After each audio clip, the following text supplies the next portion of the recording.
I wanted to share with you a little bit about womb health, womb wellness, that is not just around hormone health and diet.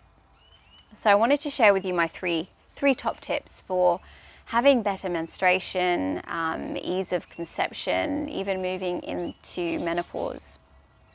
So my first tip is around movement.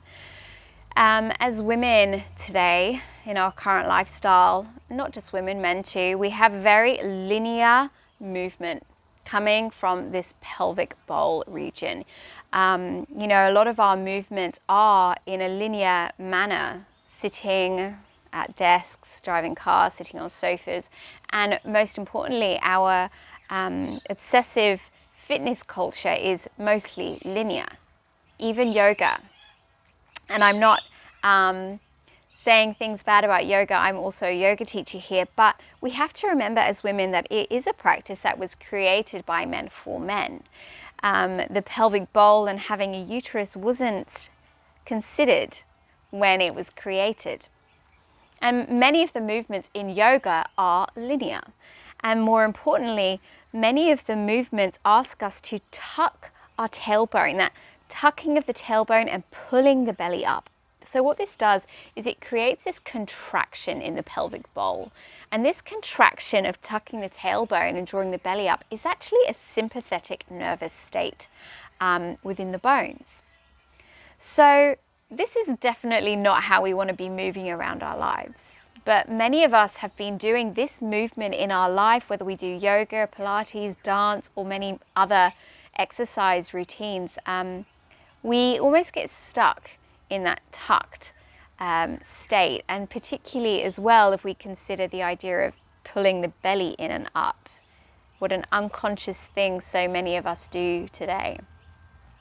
So my advice around this is incorporating more cyclical movement into your daily exercise or your daily movement practices. You know, our ancestors danced a lot more than we do.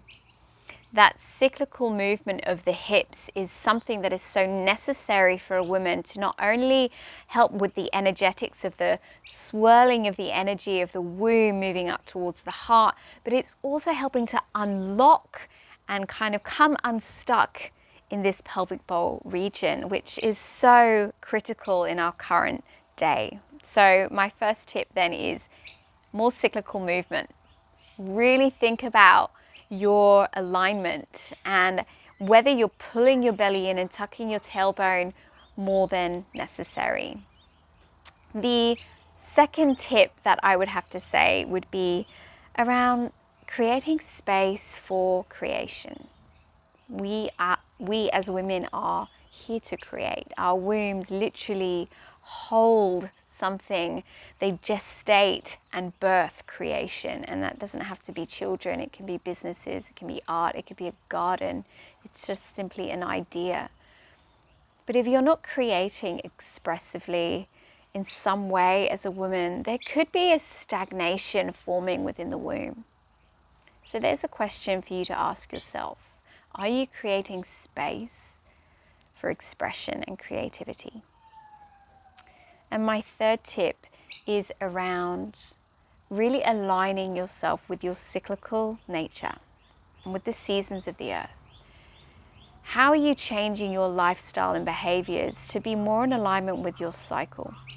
Are you adequately resting your body, at least for a few days a month in your bleeding time? If you're not in your bleeding time, are you in tune with the lunar cycles? And when the new moon comes, do you allow yourself to go inwards as the earth is telling us to do? How are you changing your behaviors, your diet, the time you go to bed, the time you wake, your exercise routine? How are you adapting your body? It's not in fact an adaptation, because we are cyclical beings.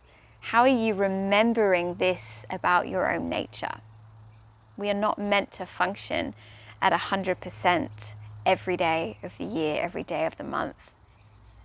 So honoring that cyclical nature. So those are my tips for womb health that go beyond just hormones and diet. If you have any questions, feel free to send me a message.